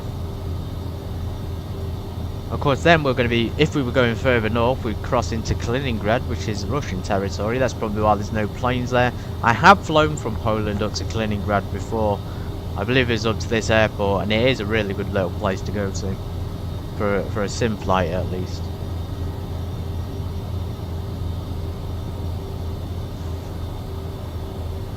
Okay, we are depressurizing.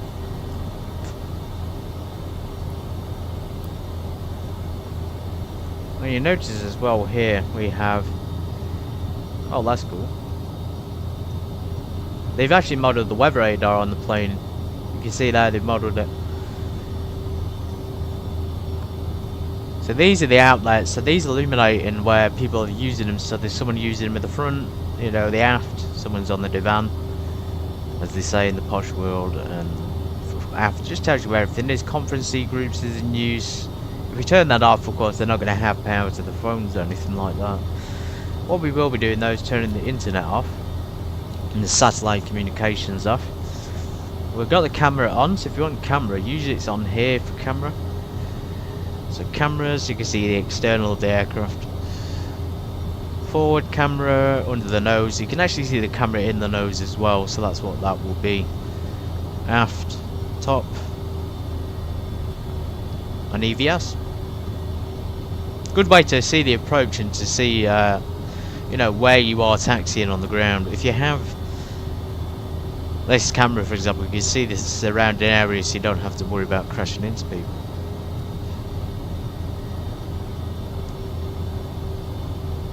Maybe I have somebody on the same approach here as well. We need to be down by 10,000 feet. We're going to go for a vertical speed mode.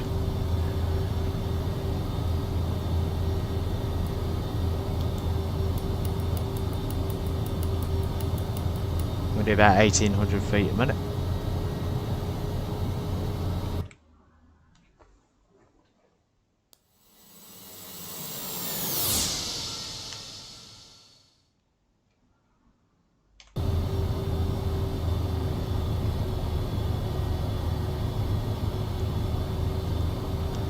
Approach briefing complete. Cow wing anti-ice is required. It's still pretty cold outside. Pressurization, so auto and landing. Let's go ahead and change it.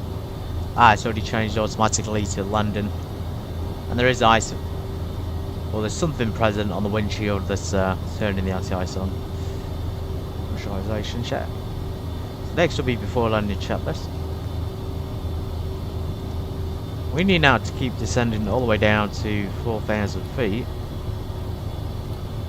Continuous, we don't need to worry about the checkpoints, and we should be slowing down as well to about 250.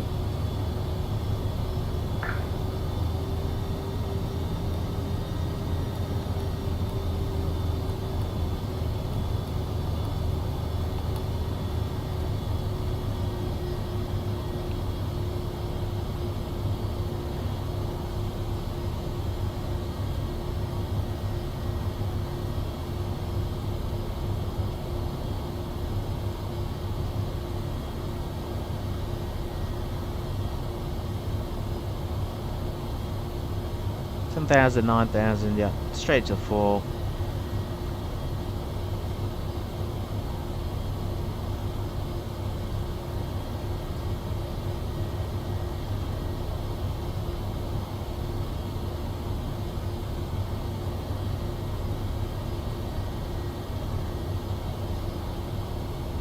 for now we're going to be. This is my first time here into the airport.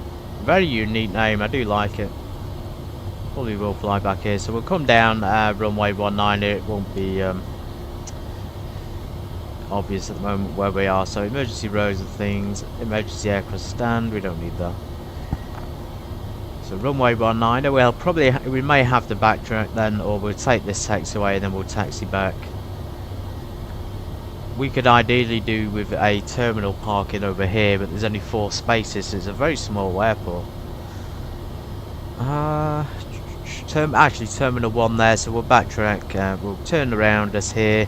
This taxiway is not in use, it doesn't look like. Backtrack and then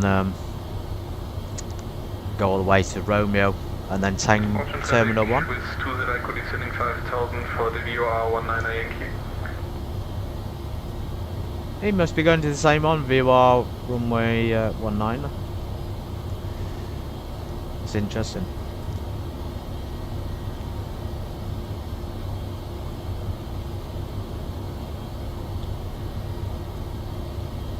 So there's our airport, Olsztyn-Mazury.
November 528 Quebec Sierra, descending now 5,000 feet for the Arnav approach runway 19.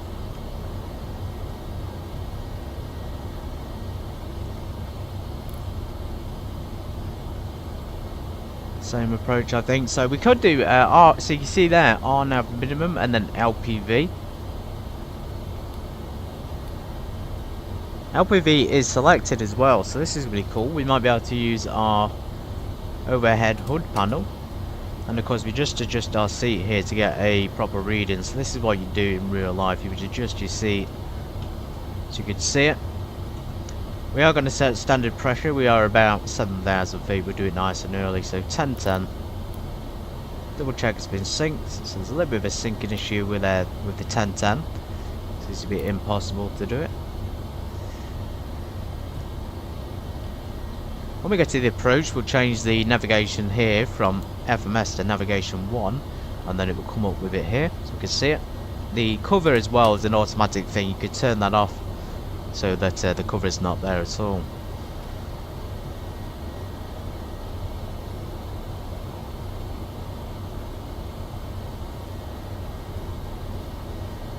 Oh, of course, everybody, I forgot. I'm actually flying still with Simheaven scenery.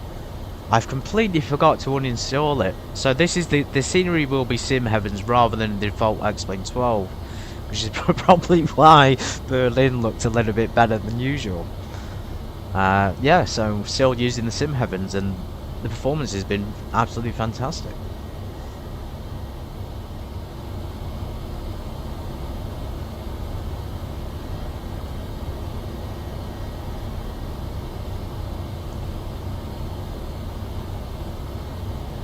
Just keep an eye on that other plane. He's probably going to touch down before us, obviously, but we'll keep an eye on him. We are going down to 5,000. We'll maintain that until we get onto the final, or at least towards that second to last turn, and then we'll go down 4,000. Again, give this guy in front lots of distance. possibly be able to watch him land as well.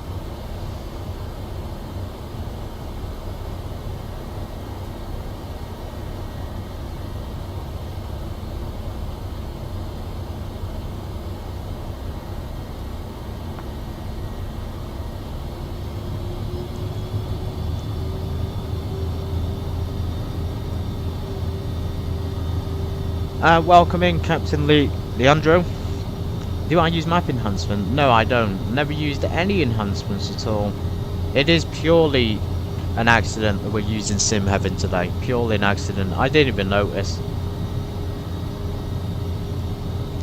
So if you go, I did my last stream with Simheaven, we talked through it a little bit. I will probably be leaving it on a few more streams and then turn it off again.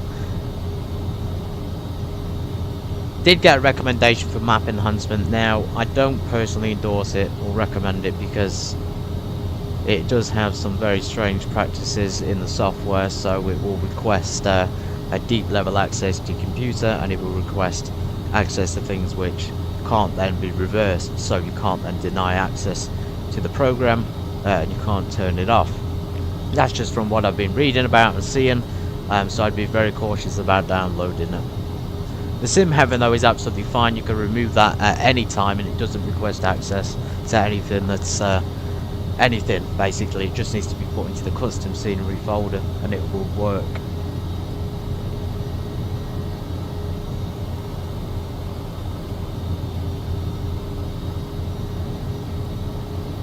Szanowni Państwo, dostaliśmy właśnie zgodę na lądowanie. Prosimy o upewnienie się, że mają Państwo zapięte pasy bezpieczeństwa.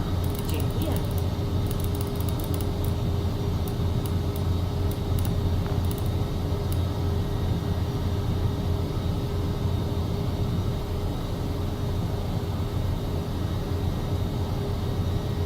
Cool little pair of shades down there as well. These are more like reading glasses, but they do block the light out a little bit. I think they are shades, but one of them's broken off. Very cool. Got a nice little pen there, nice little chapter. Fantastic. It's lovely to have some of the traffic here. I didn't expect this. We're going to slow it right, guys. We need to get prepared. So we could be 250 still for a little bit. It's still not slowed down to 220, which is what we need. Probably on final, so we'll put 220 in. Over 4,000 feet.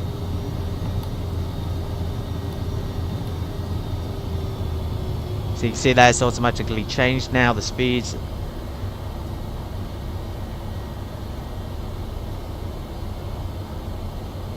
Again, nice and early on the speeds and things. It's a big plane.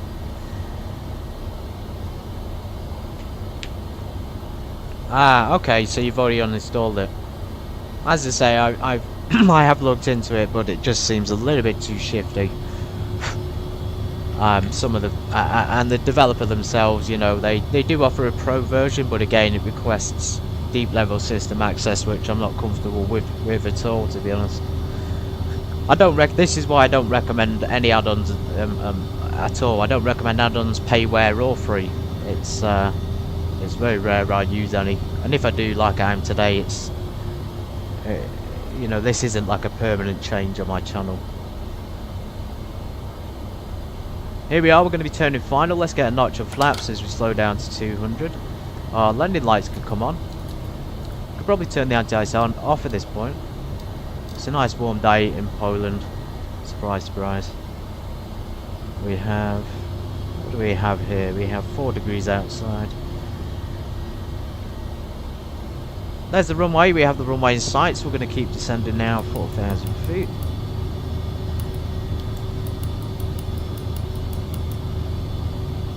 In fact, we'll go down to 3,000 and just let the aircraft take control itself. So now we can change it to navigation 1.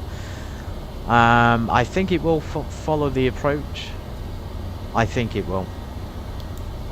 Don't hold my word on it though, because there's no ILS, you see. So we'll in fact, we'll keep it an FMS and then take control of it ourselves. 180. We'll wait till we're within 5 miles for the year.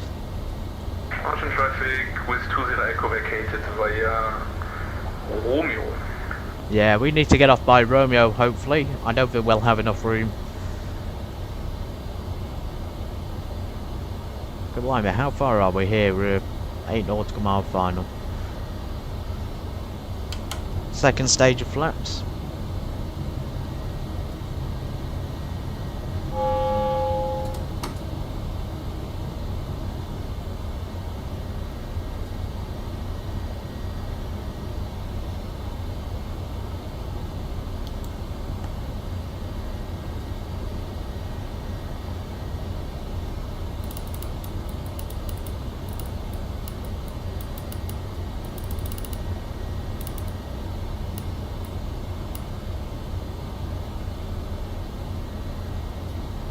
That's kind of blocking the view is VFR conditions. Let's give a call out. November 528 Quebec Sierra is 5 nautical mile final, runway 19er. And we are about 5 or 6 nautical miles out, so we'll go ahead and get the gear down.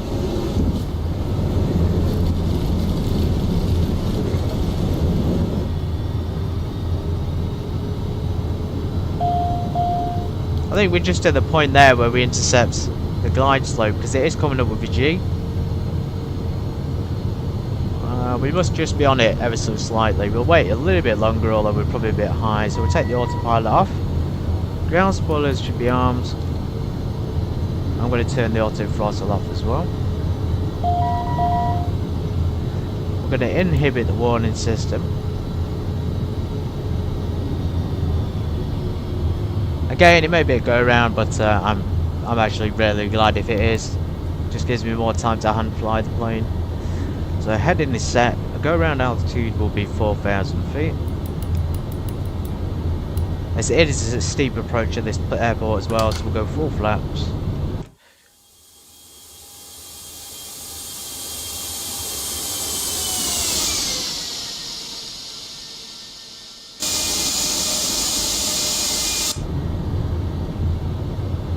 And the reference speeds come up, so 133.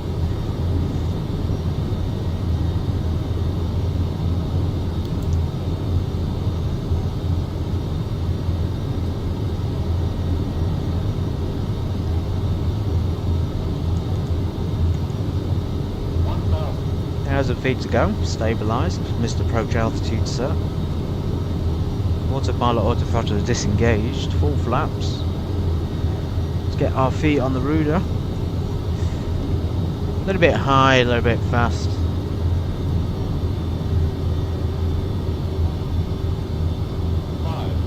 That aircraft there waiting for us to come down and land.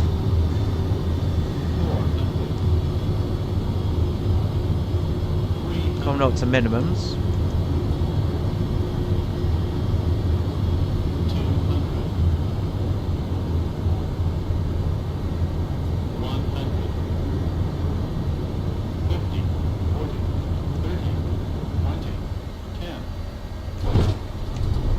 Okay, we're down, so spoilers and reversers.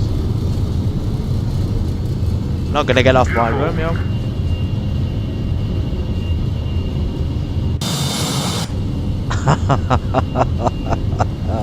That was excellent, absolutely excellent. Ocean traffic with 20 Echo crossing 019er via Bravo. That was fantastic. We're coming down super steep and a little high, but when we touched down, it was nice and on the line with 2 red, 2 white. Really enjoyable flight. Anyway, let's slow down. We can turn around because there's no other taxiways here. I think these are disused taxiways. We're not big enough, small enough for those as well, so we have to backtrack. What a landing. Absolutely, I'm chuffed with myself. Absolutely chuffed.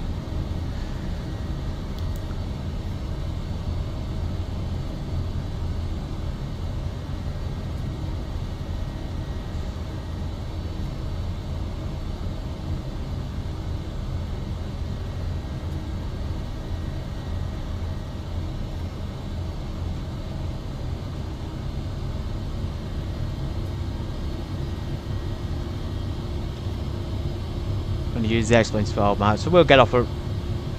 It's coming up as Bravo and Papa. We were going to go Romeo and then Terminal 1, but I think we'll park up next to that gent if there's a space available. It doesn't look like there is, so we'll go over to we'll go over there anyway to see what's happening. We may have to park in another aircraft if we get there. Anyway, flaps have been retracted. We can probably put the TCAS onto ground mode now, even though we're on a runway, so we can put it on TARA. That's TA only. We can get the APU bleed air on, and the APU. Turn the isolations on. Make sure everything here is turned off, so that we don't need. There's only 4 spaces, we can do it. Pretty sure there's a space there next to the KLM.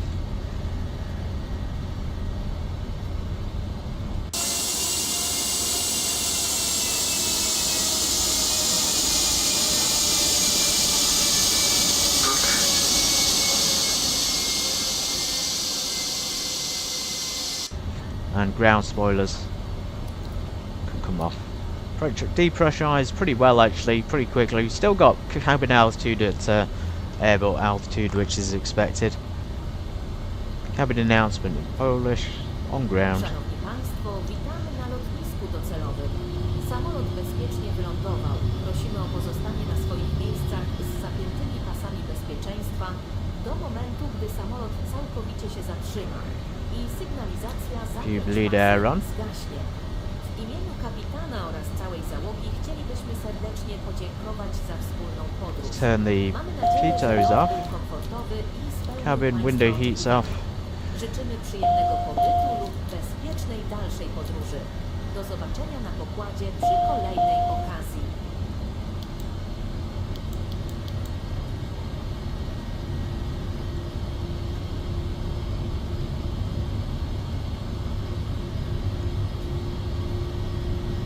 Taking us a while to backtrack.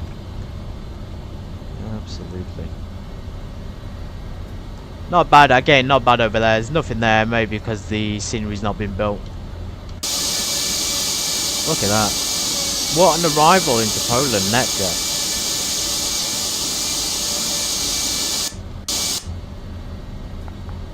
Highly recommend checking this out on my channel, and if you want to buy it, recommend it as well. We will stick around, we'll watch the replay. It's just been a short flight today from Berlin all the way out here. We probably won't carry on. This will be the termination of the flight. And of course there's a space there as well.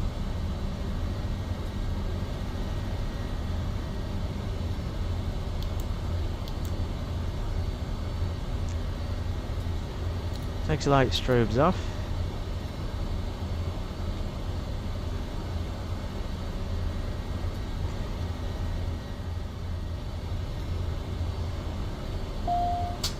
Circuit breaker set. Just look at that detail there with the sun on it. Looks really, really good. It looks a little bit worn as well, which I like. Right, we're on the ground. We could do it after we landed checklist. So before landing checklist did pop up.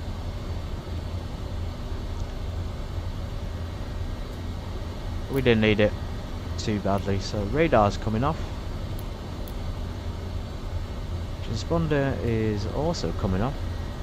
Got this on standby mode. We could also squawk 7,000.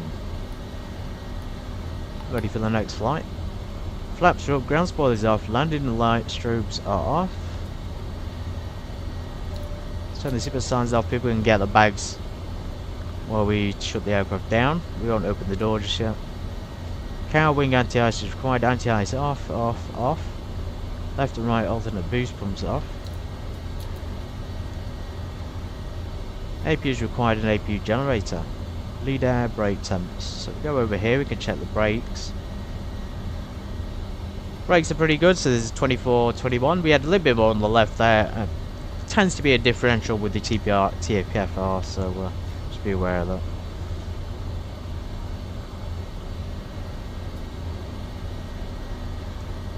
Get the APU power on, we will terminate the engines.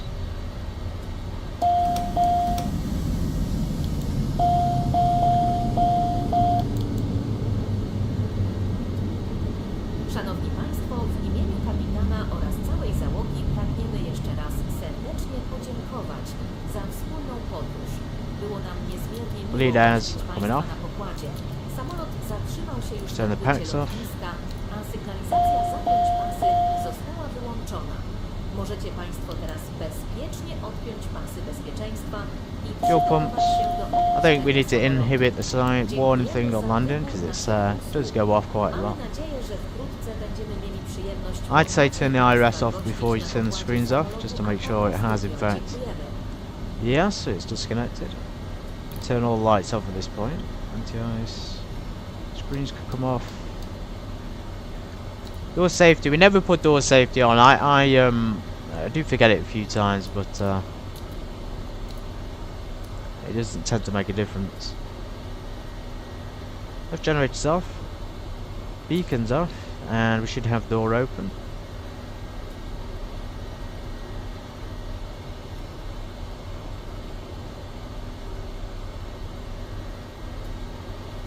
Main door.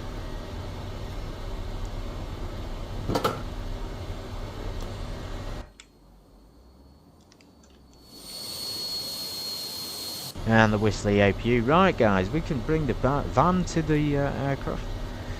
So what we do is we go board in, then take passengers to terminal. That will actually bring the van to deboard people. The aircraft could be left in the state it's in now, and we could just hop in and do the rest of it when we do the replay. So let's get out, let's say goodbye to people.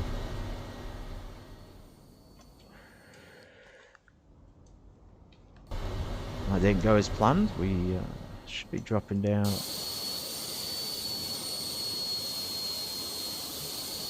And of course the one thing I would love AKG to do is to allow us to put the covers back on when we've got out the plane. It's something that they haven't implemented yet, and one of the things again with the pitos being left on was definitely a little bug there.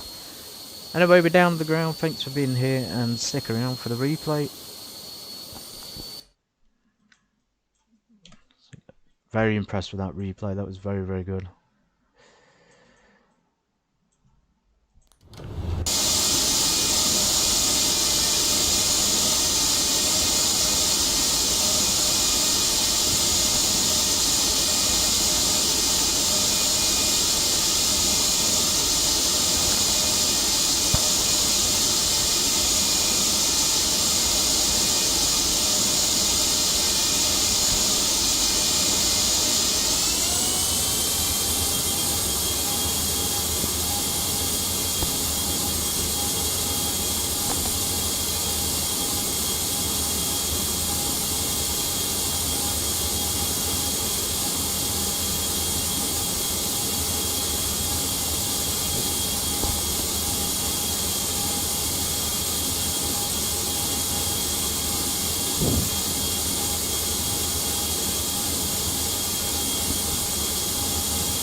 Of course, the flying van has to join us.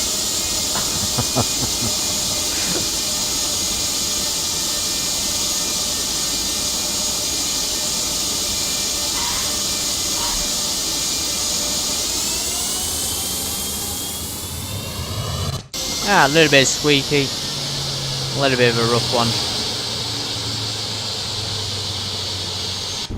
Let's get it shut down then. So everybody's been taken away. Deboarding, we can now turn the lights and things off. You get the APU bleed air off, and pack should be off already. Turn the APU, battery's coming off. That's it. Minus one thing, which I don't think many people realise, but the gust log here is actually quite hidden. You can use it, and that will keep things from being blown around like the control surfaces.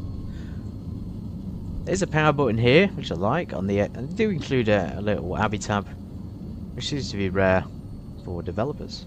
Then again, one of the things we should always do is put the covers on, so let's do that. Let's go to ground.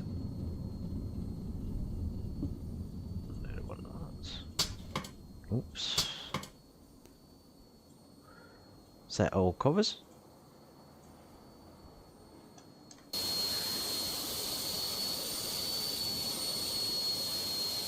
Ah, there they go, and the APU on. We did turn the APU off. No, it is still running. How embarrassing. Didn't realise it could run without the batteries on.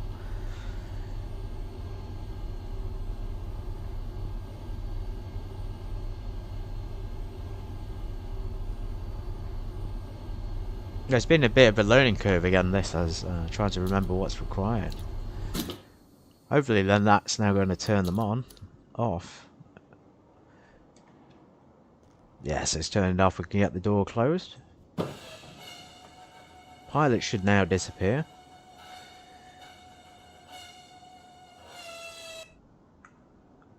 No, the pilots are there, so there's a few bugs which are coming back. It depends very much on the order how you do things. Either way, we are parked back up at the airport. Not too bad of parking, right on the line. Not too bad of a flight. Anyway, guys, thank you so much. Tonight we've got something a little bit different. I'm going to be doing a stream on probably a train sim, and we'll check that out. We'll keep doing the train stuff and integrate it and see if you're enjoying it. Anyway, guys, see you on the next one. Hopefully for a Gulfstream flight, maybe for something else. Take care.